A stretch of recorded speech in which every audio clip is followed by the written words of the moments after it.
to Mr Woolfe on behalf of the EFDD. Mr President, Mr Juncker, this is an ugly tax scandal that will not go away. The stain of deceit has seeped into you, and the longer you stay in that seat, the stain will seep further and further up the chain behind you throughout the Commission. The stain is deep because here in this chamber today you have said that you are not a friend of big business. Yet whilst you were the leader of Luxembourg, you permitted 240 multinationals, corporations to enter into aggressive corporate tax avoidance. If that's not being a friend is, I would love to see what being an enemy is. Some of these companies paid as little as 1%, and yet you stood through the elections and said you wanted to stand in solidarity with the people of Europe. Yes, the people of Europe are in austerity. They have high rates of unemployment. There is poverty sweeping across Europe like a plague, and yet you were unable to ensure that the people of Luxembourg benefited from your largesse. You said it was extreme circumstances, not just to your country. Yet I don't see Germany, or Britain, or France, or Italy having 240 companies with corporations earning 1%. You talked of changes of behaviour, but the only behaviour that needs to change is yours. You ask others in this chamber to attack us simply because we're saying that where was the solidarity when you put Greece through the Troika, knowing millions of euros from dodgy tax deals with multinationals were flowing through Luxembourg's coffers? Where is the solidarity when Italy has 55% unemployment and Luxembourg does not? Where is solidarity when you stood in this chamber and said these deals were done in the name of Europe? When I look at the people in this chamber, you have to ask yourselves, are you the moral guardians of the people that voted for you? Are you going to be seen as the members that vote for your own, keep your own in place? Or are you actually going to listen to the people and say, from time to time, we must get rid of those who do not have the European ideal that you say you believe in? Thank you.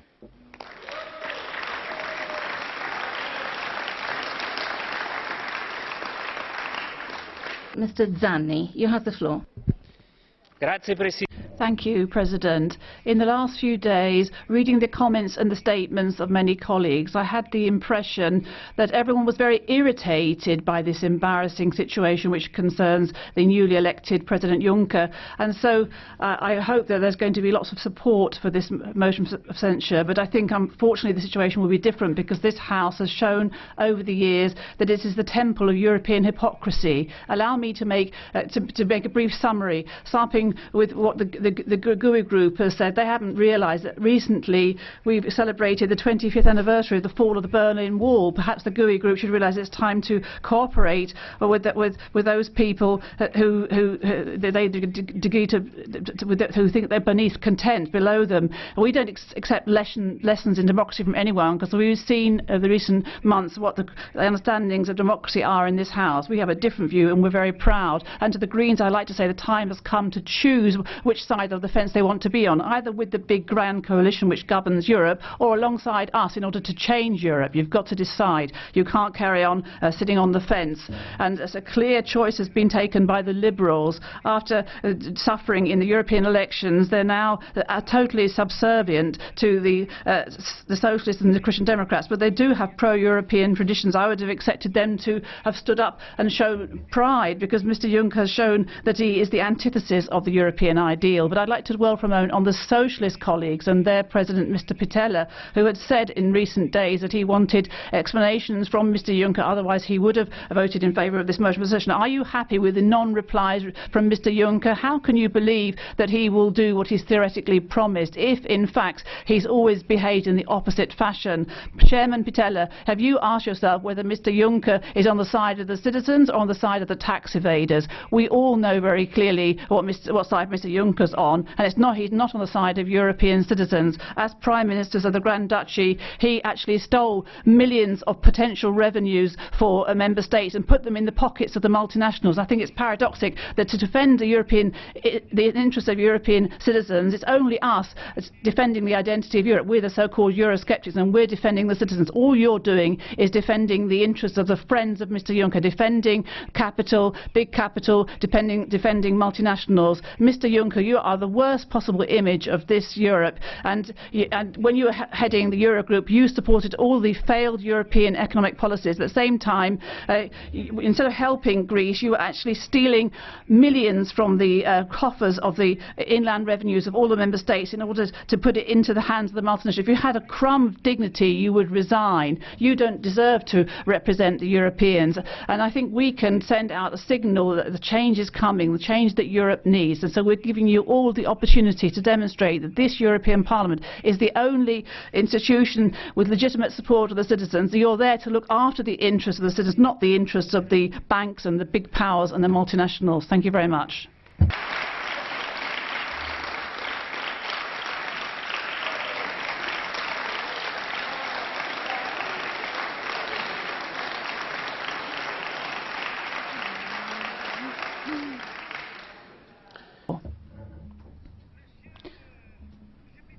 Mr. Pitella, you really are a laugh. You forgot in your apocalyptic vision, if we were ever to censure the Commission, the invasion of locusts and raining frogs. Mr. Verhofstadt, you didn't forget anything about when it came to insults and libelling.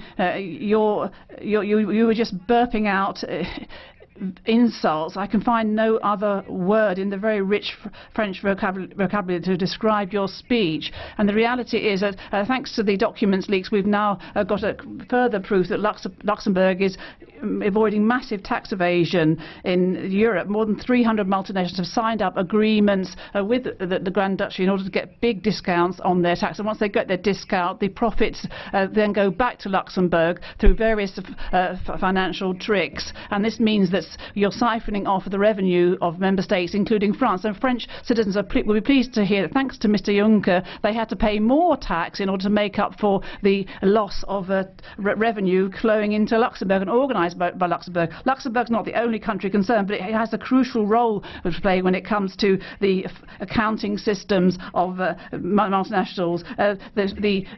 The cost prices, fake cost prices organised between companies and within different branches, and you see that no real assets are created in Luxembourg, and that low VAT rates are actually going into Luxembourg coffers, when in fact the VAT revenue should go to the country where the goods are consumed. So there's a plot here and conspiracy involving multinationals in Luxembourg, but they are following rules set in place by the European Union. This means that, of course, in Luxembourg people are very well off. There's lots of very wealthy accountants, very wealthy tax lawyers, but of course what their wealth is a result of the impoverishment of people in other member states. But now we're being told by Mr. Oettinger that we're supposed to be more zealous when it comes to reforming our taxes. But now in the afternoon we see that everyone's laughing in Luxembourg all the way to the bank. Now you're very good at these large-scale tax evasion systems in Luxembourg, and nobody could really believe that you're going to work hard and loyally in order to undo what you yourself created in the past. It would just be as credible as appointing Al Capone as a head of a security and ethics committee. So that's why we're going along with this motion presentation. We'd like to ask all those who want to fight against this scandalous tax evasion to throw out the Juncker Commission. You're not the only one at fault here. You're just the very good example of the monster that the European Union has become. Don't forget that the EPP and the Socialists and the Liberals have sworn you in, made you king, and you, because of them, are allowed to become this simple, the Europe of fraud, greed, injustice, cynicism. That is, it basically ensures that the poor suffer, and that is to the advantage of the rich. Thank you. the ECR Group, Mr. Legutko. Thank you. I will not be speaking about personal virtues or vices of the authors of this motion, because I do not know the authors of this motion, or about their intentions, because I'm not interested in it. What I will be speaking about is about the Juncker problem. I mean, there is such a thing as the Juncker problem. And, well, President Juncker, well, let's admit it, you did not make a good start. And moreover, I'm not quite satisfied with what you said last time, and I'm not utterly convinced in what you said today. I think you, pardon me expression, I didn't have the feeling that you have some pangs of conscience at all. It's a rare thing in politicians, but sometimes it's quite possible. But one thing must be clear enough. I mean, we really need full information about the special tax agreements and all the possible ramifications.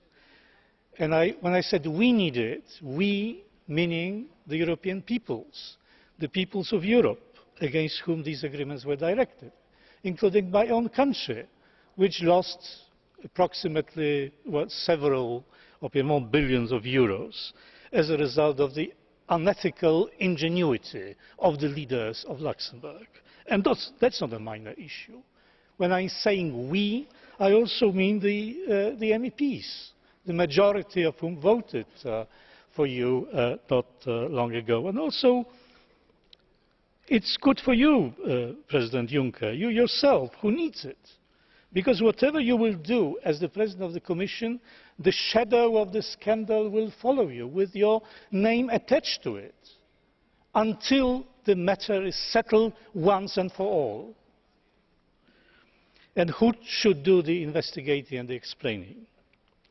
Of course, the authorities of Luxembourg, primarily independent international bodies and fora such as the OECD. But I must say I feel somewhat uneasy about the European Commission with you, President Juncker, at its helm, investigating the case. I don't know how about you, but I personally feel deeply attached to the old Roman principle, nemo iudex in causa sua. No one is to be a judge in his own case. So I believe the old Roman principle is sacred, and we cannot violate it unless we want to make a laughingstock of ourselves. And utterly unacceptable is to seize this opportunity to go ahead with the plan of the tax harmonization. Not now, if ever at all, not under this pretext, not in the state the EU is in now, and certainly not with the Commission under your leadership. Thank you.